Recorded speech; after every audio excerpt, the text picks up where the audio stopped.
Conteúdo da unidade 2. Fonética, sons da fala e variações linguísticas em Libras.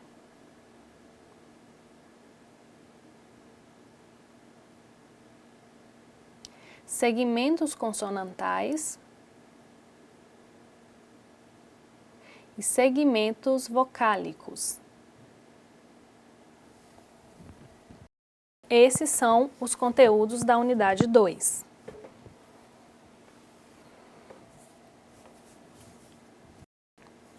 A fonética e também a fonologia são áreas interligadas, no sentido de que a fonologia faz uma interpretação dos resultados apresentados pela fonética.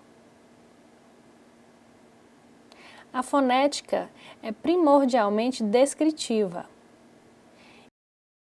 e a fonologia é interpretativa. A autora que fala a esse respeito é a Carnop, em 2004.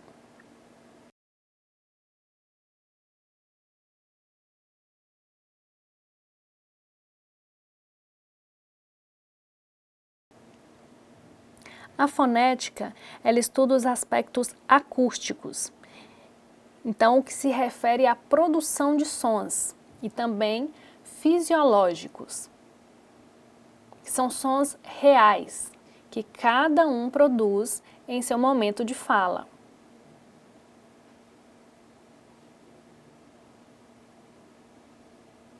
Se refere também à articulação e a variedades.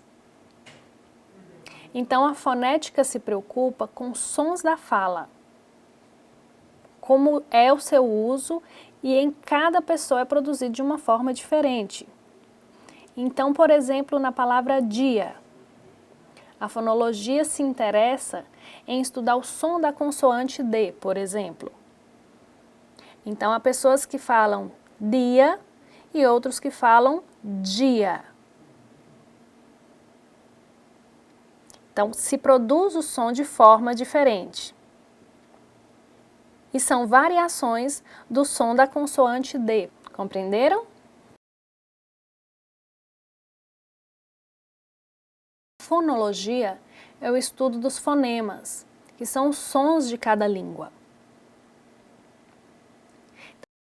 Para a fonologia, o fonema é uma unidade acústica que não tem significado, não tem sentido sozinha. Então isso é um fonema. E existem vários tipos de fonemas, que são sons de cada língua, que expressam sentimentos, emoções, acontecimentos.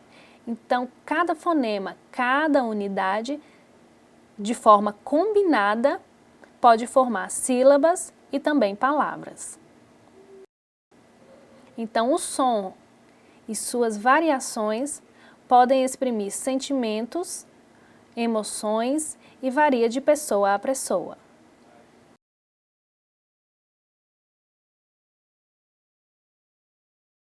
Na Libras, é possível avaliar ou verificar os sons? É possível? Na Libras, esses sons são substituídos pela configuração de mão e pelos parâmetros. Então, no português, nós temos entonações, como os exemplos que demos, palavras dia ou dia e suas variações. E em Libras, a fonética estuda parâmetros e configuração de mão. Então, cada um tem a sua área de estudo. O português se refere aos sons, à audição, e a Libras, na sua forma, também expressa através dos parâmetros.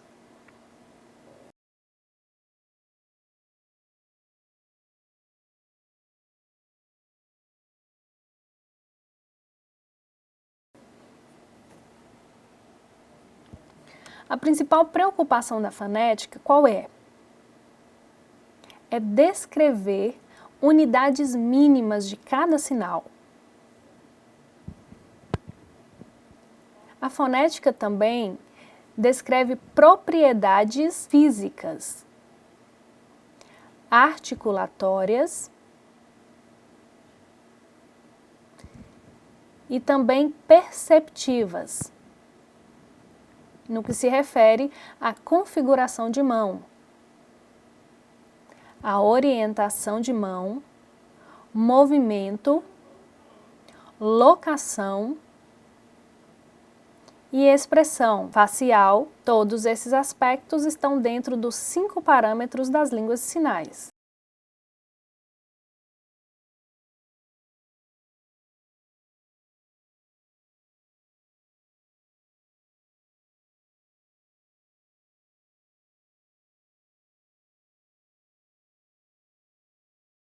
Então, nós temos 5 parâmetros nas línguas de sinais e eu vou explicar para vocês detalhadamente cada um deles. Iniciamos pelo movimento. Então, alguns sinais têm movimentos e outros não têm. Vejamos o exemplo do sinal triste. O sinal triste tem movimento, enquanto o sinal de ajoelhado não tem. Então, temos diferença de movimento e também de orientação de mão, que é o que se refere à palma da mão, que pode ser para cima, para os lados ou para baixo. Cuidado para não confundir movimento e orientação de mão, ok? O segundo ponto é a locação, que é o mesmo que ponto de articulação, que é o local do corpo, pode ser para cima, para os lados e para baixo, em que a mão será direcionada na sua sinalização, como no sinal de estudar. Então, nós focamos na direção da palma da mão. Então, nesse caso, está para cima. No sinal de chuva, palma da mão está direcionada para baixo. Então, sempre é preciso focar na palma da mão, seja para frente, para os lados, para cima ou para baixo. Ok?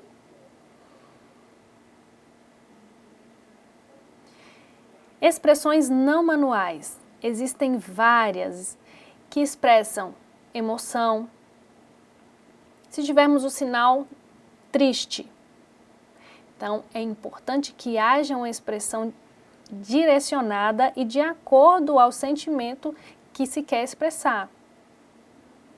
Então, durante a sinalização, a expressão está diretamente ligada ao sinal em que se produz.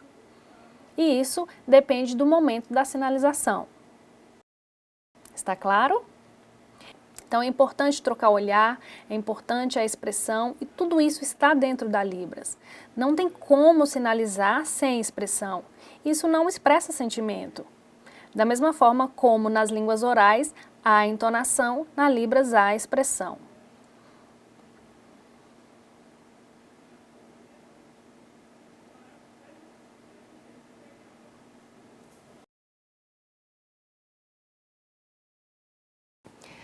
Agora veremos que há um pouco de semelhança linguística entre a fonologia e a fonética. Elas estão unidas. Então, a configuração de mãos, ela vai dar sentido, ela vai dar compreensão, juntamente com os movimentos e também com as expressões faciais e corporais. A fonologia estuda as diferenças percebidas e também produzidas, relacionadas ao que há de diferente e também de significado. As autores que falam a respeito é Quadros e Carnot, 2004.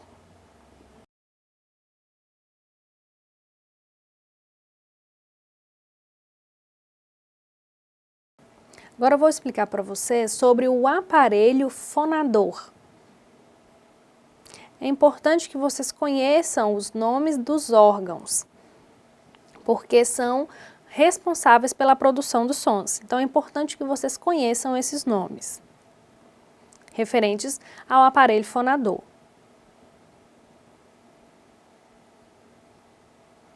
aparelho fonador está no sistema respiratório, onde estão os pulmões, os músculos pulmonares,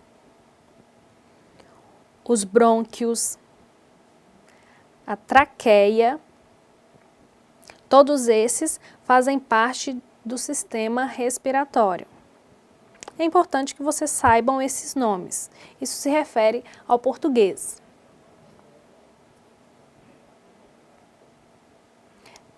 Já o sistema fonatório é compreendido de laringe, que é onde está a glote,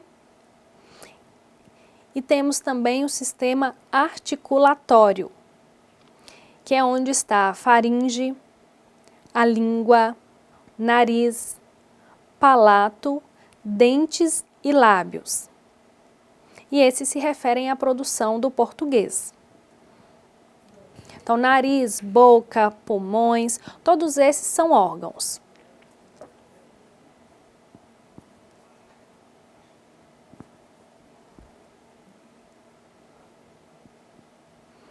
Essa imagem se refere ao aparelho fonador.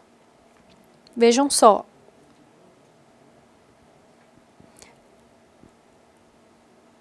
Esses números de 1 até 11 se referem aos órgãos do aparelho fonador e responsáveis pela produção dos sons na língua portuguesa.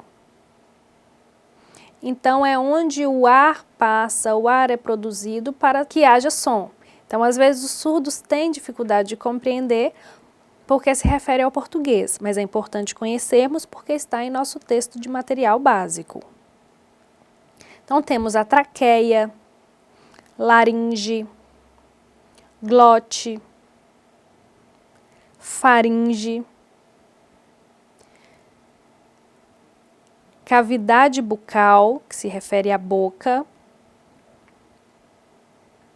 Então, há pessoas que pronunciam mais rápidas, outras mais lentas, isso tudo pela cavidade bucal. Véu palatino, ou palato mole. Molares, que são os dentes. Língua, lábios. Às vezes os surdos têm dificuldade de fazer leitura labial e preferem ir diretamente para Libras, porque é um esforço muito grande, mas os lábios são importantes para o aparelho fonador também. Palato duro. Esses são os órgãos do aparelho fonador para que vocês conheçam os seus nomes. E é importante conhecer e saber o nome deles. Continuando. Veremos o que é bilabial e o que é articulador ativo.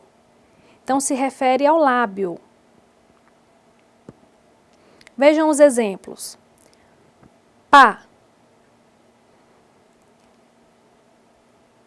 Boa. Má. Então, esses têm um articulador ativo. E o articulador ativo é o lábio inferior.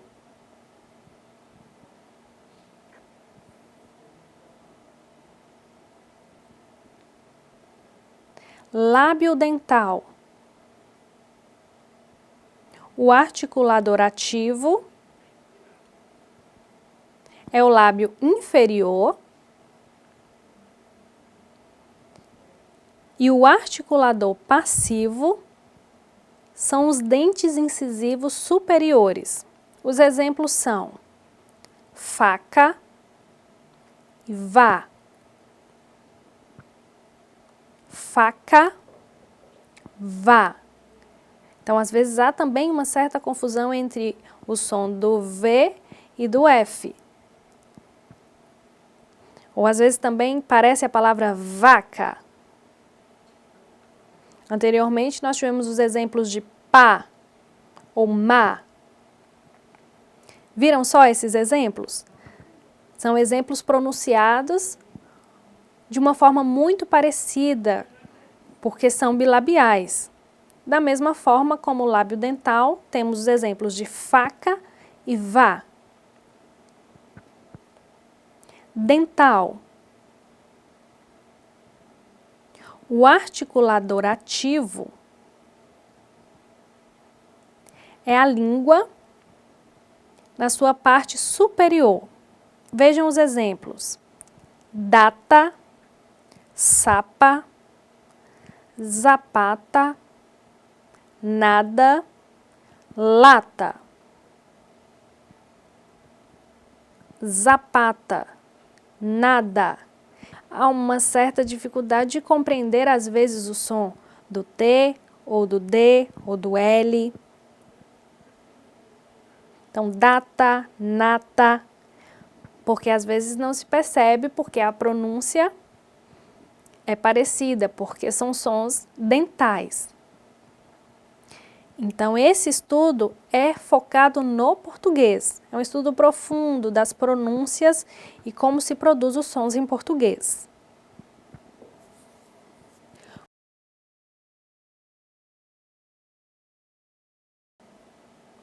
Continuando, temos o alveolar. E os exemplos são data, sapa, nada e lata. Então, data, sapa e lata têm sons produzidos de forma muito semelhante. Então, às vezes se confunde o som do S, do L.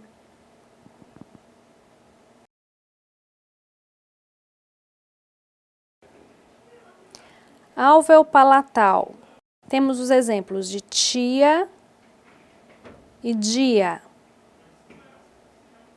Então, algumas pessoas confundem e não percebem porque a pronúncia, a produção do som é bem próxima. E às vezes confundem se é a letra T ou se é a letra D. Ou nos exemplos de chá e já.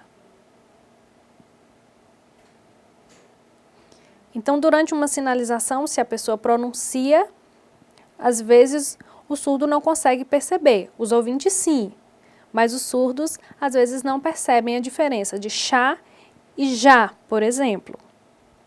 Já o ouvinte sim, consegue compreender, de acordo com o som que se ouve, se é a palavra chá ou já. Todos esses exemplos é para que vocês tenham um conhecimento geral a respeito da produção dos sons, que se refere ao português. Então é importante que vocês conheçam e leiam também a respeito para saber cada um desses conceitos, ok? Caso haja dúvidas, podem perguntar nos fóruns e eu orientarei.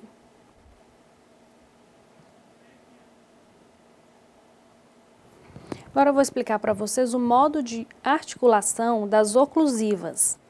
Então, se refere à produção dos sons através de uma obstrução da corrente de ar, acontece na boca. Então, na produção dos sons do português, como o caso das palavras pá, tá, cá, bar, dar, gol. No português, essas sílabas são oclusivas, porque ocorre obstrução da corrente de ar. E quem diz isso é Carnop, 2004. Agora eu vou explicar para vocês as fricativas. Então, ocorre uma passagem de ar na fenda, na via bucal. Então, o som ocorre de forma friccionada. Então, as fricativas acontecem no momento da fala, como no exemplo do português, nas palavras fé, vá, sapa, chinelo. Então, são palavras do português onde o som é produzido na via bucal e é liberado de forma de fricção. Então, é como se o ar fosse soprado, como é o caso de sapa, chinelo, já, rata. Então, é a forma como o A é liberado na via bucal, e isso é próprio do português. E essa forma de articulação é a fricativa.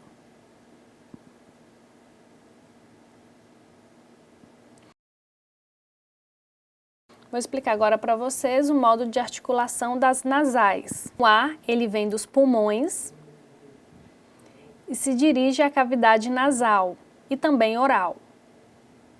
Então, os sons produzidos são sons nasais. Os exemplos em português são má, nó e banho.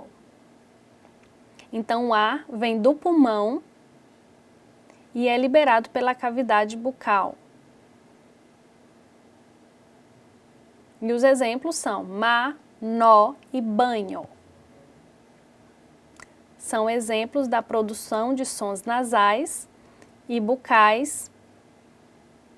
Todos se referem à forma como o ar é liberado. Temos também as africadas.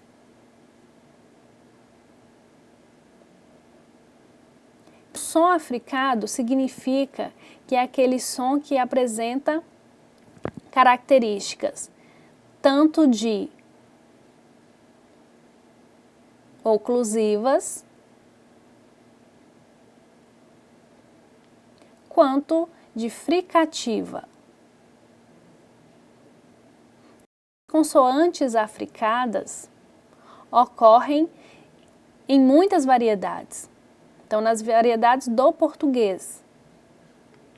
Os exemplos são tia e dia.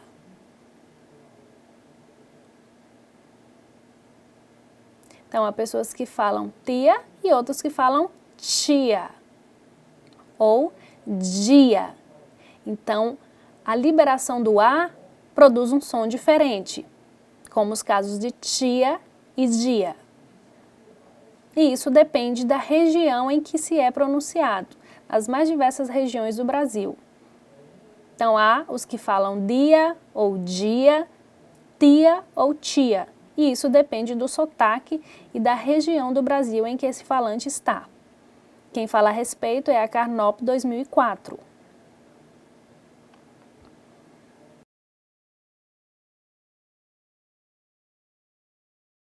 Vou explicar agora o que são as laterais. Então, a passagem de A nas laterais, ela acontece na cavidade bucal, quando o meio da boca encontra-se obstruído. Então, o ar passa pela lateral da boca. Os exemplos em português são lata e palha.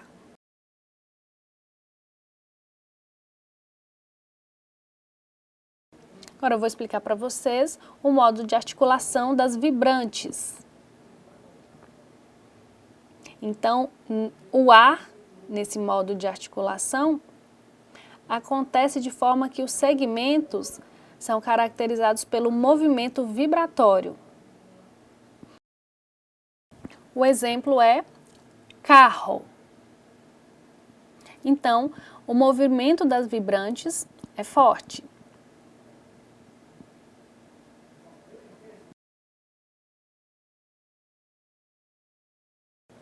Vou explicar agora o exemplo da TEP ou vibrante simples.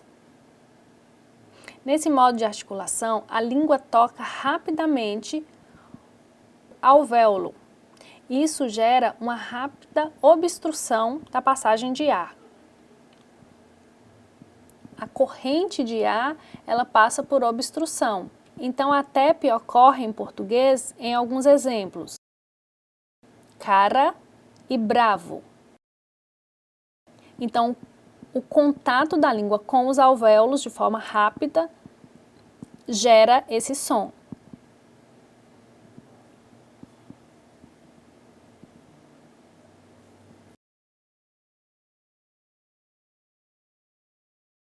Descrevemos os segmentos vocálicos observando alguns aspectos. A altura da língua,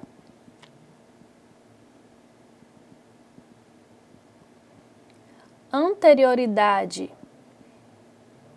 e posterioridade da língua e arredondamento ou não dos lábios. Esses 3 pontos é importante que vocês conheçam os seus conceitos: altura da língua, anterioridade e posterioridade da língua e arredondamento ou não dos lábios.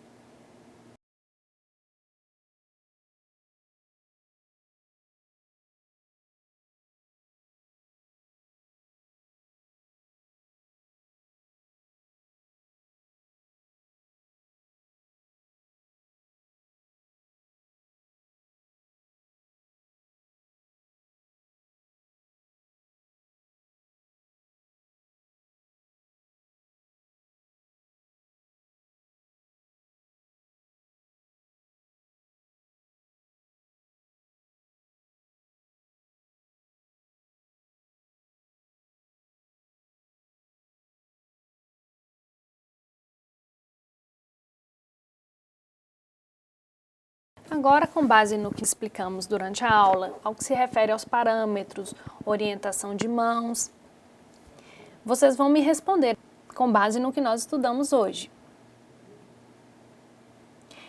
Então, quais são os parâmetros que substituem a fonética na Libras? Com base no que eu já expliquei. Vocês vão ler cada uma das alternativas e escolher qual é a correta. A. Movimento, locação, orientação de mãos e expressões não manuais. B. Locação, movimento, oralidade e expressões não manuais. C. Orientação das mãos, movimento, locação e mímicas. D. Expressões, locação, expressões não manuais e pantomima. Agora eu vou responder para vocês qual é a correta. Então, certa é a letra A. Movimento, locação, orientação das mãos e expressões não manuais, com base nos 5 parâmetros que nós estudamos: configuração, expressão, movimento, locação e orientação. Esses são 5 parâmetros que substituem a fonética na Libras. Agora, da mesma forma como nós fizemos a atividade da unidade 1, vocês farão da unidade 2. Vão refletir, discutir a respeito das questões sonoras e refletir também como se produz os sons e como isso é substituído nos parâmetros da Libras. Vocês podem usar um baralho das configurações e parâmetros e vão criar 5 configurações e discutir a respeito, ok? Bom estudo, tchau, tchau!